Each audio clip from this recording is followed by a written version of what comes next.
बच्चों, आज हम इस वीडियो के माध्यम से कक्षा 7 के नागरिक शास्त्र के तीसरे अध्याय के बारे में चर्चा करेंगे और अध्याय का नाम है राज्य शासन कैसे काम करता है।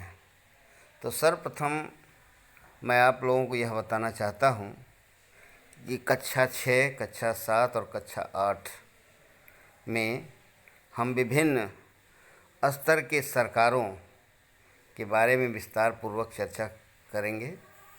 कक्षा 6 में हम स्थानीय शासन के बारे में, स्थानीय शासन में भी हम देखते हैं कि किस तरह से नगर और ग्राम में स्थानीय शासन काम करता है। और कक्षा 7 में हम राज्य शासन के बारे में विस्तार से वर्णन करेंगे। कक्षा 8 में ये केंद्र शासन मीन्स पूरे राष्ट्र के लिए सरकार की व्यवस्था के बारे में हम विस्तार से वर्णन करेंगे। तो बच्चों, हम सर्वप्रथम इसमें आप लोगों को बताएंगे कि राज्य में राज्य शासन कैसे चलता है। जैसा कि आप जानते होंगे कि चुनाव की प्रक्रिया जब चालू होती है तो उसमें हम हमेशा जिक्र करते रहते हैं विधानसभा। विधानसभा की जब बात आती है तो आप समझिए कि यह राज्य स्तर की सरकार की व्यवस्था होती है और इसमें हम प्रतिनिधि का चुनाव करके हम सरकार को बनाते हैं। और ये प्रतिनिधि जो उनका मुखिया होता है वो मुख्यमंत्री बनता है और वह अन्य मंत्रियों की सहायता से राज्य की बागडोर को संभालता है।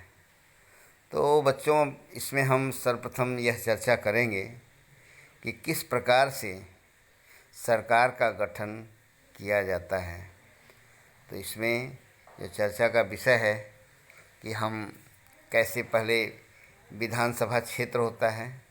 विधानसभा क्षेत्र में हम जैसे पूरे राज्य को विभिन्न विधान क्षेत्रों में बांट दिया जाता है और यह विधानसभा क्षेत्रों का बंटवारा राज्य की जनसंख्या के आधार पर होता है, उसके क्षेत्रफल के आधार पर नहीं होता है। जैसे कि हम अरुणाचल को देखेंगे या उत्तर प्रदेश से ऐसे भी बहुत से राज्य हैं जिनका क्षेत्रफल बड़ा है, लेकिन उसमें विधानसभा सदस्यों की संख्या जो है कम है, क्योंकि उत्तर प्रदेश ऐसा राज्य है जो कि सभी राज्यों से जनसंख्या में ज़्यादा है, इसलिए विधानसभा में सदस्यों की संख्या भी ये सर्वाधिक उत्तर प्रदेश में ही है। और हम थोड़ी सी चर्चा इसमें और भी करेंगे कि कुछ ऐसे राज्य हैं जहाँ पर दो सदनीय व्यवस्था है। दो सदनीय व्यवस्था का मतलब कि जहाँ दो स्तर से अलग अलग सदन कार्य करते हैं।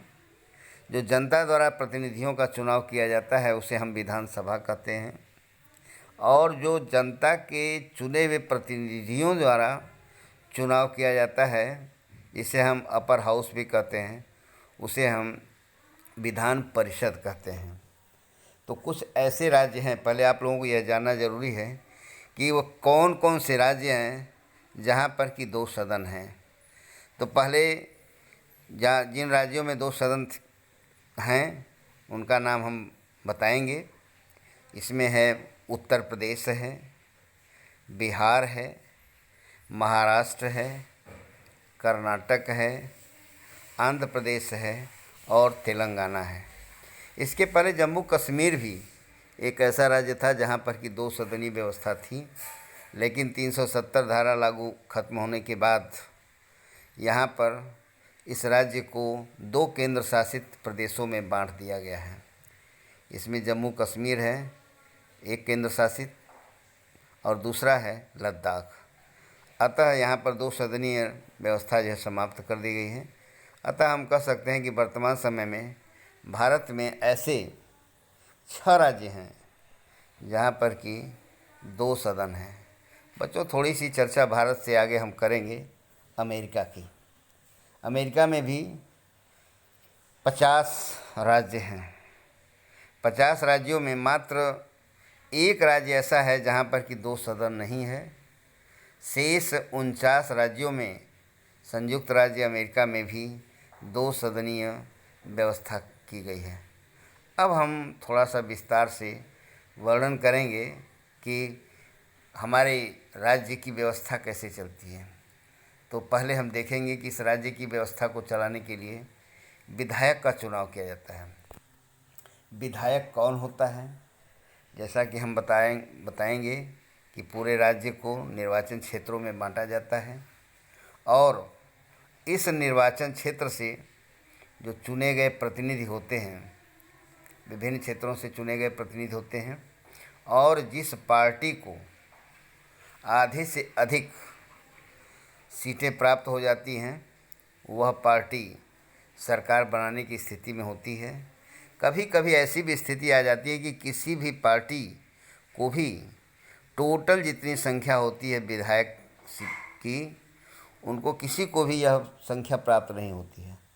तो इसमें क्या होता है कि वह अन्य पार्टियों की सहायता से, जो सबसे बड़ी पार्टी होती है वह अन्य पार्टियों की सहायता से अपनी बहुमत को सिद्ध करने के लिए राज्यपाल के पास अर्जी देते हैं और राज्यपाल की अनुमति मिलने के बाद वह चुनाव होता है और उस चुनाव को पास करने के बाद जो सरकार का गठन होता है और जो नेता होता है मीन्स मुख्यमंत्री, वह मुख्यमंत्री फिर राज्यपाल की सहायता से अन्य मंत्रियों का चुनाव करता है और इसे हम मंत्रिमंडल कहते हैं। और एमएलए को हम मेंबर ऑफ लेजिस्लेटिव असेंबली का संक्षिप्त रूप में हम कहते हैं ब्रीफ में, और यह जनता द्वारा चुना जाता है। इसके बाद हम देखेंगे कि आप एक दिखाया गया है जम्मू और कश्मीर का भी एक क्षेत्र है यहाँ पर। फिर ये यहाँ दिखाया गया है जम्मू कश्मीर की एक बाउंड्री बनाई गई है, उत्तराखंड है, पंजाब है, और इस तरह से हिमाचल प्रदेश का दिया गया है। हिमाचल प्रदेश में जो दिया गया है कि कौन कौन से ये विधानसभा क्षेत्र हैं और इसमें किस प्रकार से चुनाव होता है, इसका एक वर्णन भी दिया गया है। और इस तरह से हम एक काल्पनिक भी बता सकते हैं कि किसी राज्य में मान लीजिए कि 245 सीट हैं, तो 245 सीट में वही पार्टी सरकार बना सकती है जिसके पास कम से कम 123 सीट हो। 123 सीट में 23 दूना के 46 और 100 के बाद डबल करेंगे 246, अर्थात जिसके पास 126 सीट होगी, 123 सीट, वह जो है सरकार बनाने के लिए वह अपने ये दावा पेश कर सकता है। अब इसके बाद हम जो बात करेंगे कि कैसे सरकार बनने के बाद क्या क्या चीज़ें होती हैं। विधानसभा में बहस होती है। बहस क्या होता है, जैसे कोई मुद्दा आ गया, जैसे वर्तमान समय में आजकल पूरे विश्व में मुद्दा है कोरोना का। कोरोना के मुद्दे को हम देख सकते हैं कि किस प्रकार से विभिन्न देश इस पर सफलता प्राप्त करने के लिए सरकार द्वारा क्या क्या प्रयास किया जा रहा है, सरकार लोगों को इससे बचने के लिए कितनी सुविधाएं प्रदान कर रही हैं, इसको रोकने के लिए सरकार के लिए क्या प्रयास किया जा रहा है, आदि चीज़ें। कभी कभी इसमें देखा जा रहा है कि बहुत से प्राइवेट हॉस्पिटल्स या अन्य लोग इसका फ़ायदा उठा करके जनता का शोषण करते हैं। इस तरह की बहस, इस मुद्दे पर बहस की जा सकती है। और इसमें बहस कैसे होती है? बहस हमेशा जो है विपक्ष से आती है, और यह जो है विपक्ष में विधायक ये होते हैं, जो विभिन्न विधायक, कौन विधायक, 1 विधायक, 2 विधायक, 3 विधायक, 4 विधायक, 5 आदि के द्वारा हम प्रश्न पूछते हैं। उसके जो है फिर उप प्रश्न भी पूछे जाते हैं, और इन विधायकों के प्रश्नों की संतुष्टि उस क्षेत्र से संबंधित, जैसे कोरोना से संबंधित है तो इस प्रकार की बात का जिक्र जो है स्वास्थ्य मंत्री के द्वारा दिया जाएगा, और ये स्वास्थ्य मंत्री अपने पूरे राज्य के बारे में कितने डॉक्टर्स हैं, कितने हॉस्पिटल्स हैं, मरीजों के लिए क्या सुविधा दी गई है, सरकार द्वारा किस किस प्रकार के प्रयास किए गए हैं आदि चीज़ों का ब्यौरा मंत्री महोदय द्वारा दिया जाता है। और मंत्री महोदय द्वारा ब्यौरा दिए जाने के बाद यह बात जनता में कैसे पहुंचाई जाए, जनता में, और इसमें देखिए कि कैसे जो बहस होती है, इसमें 3 स्तरीय बहस होती है।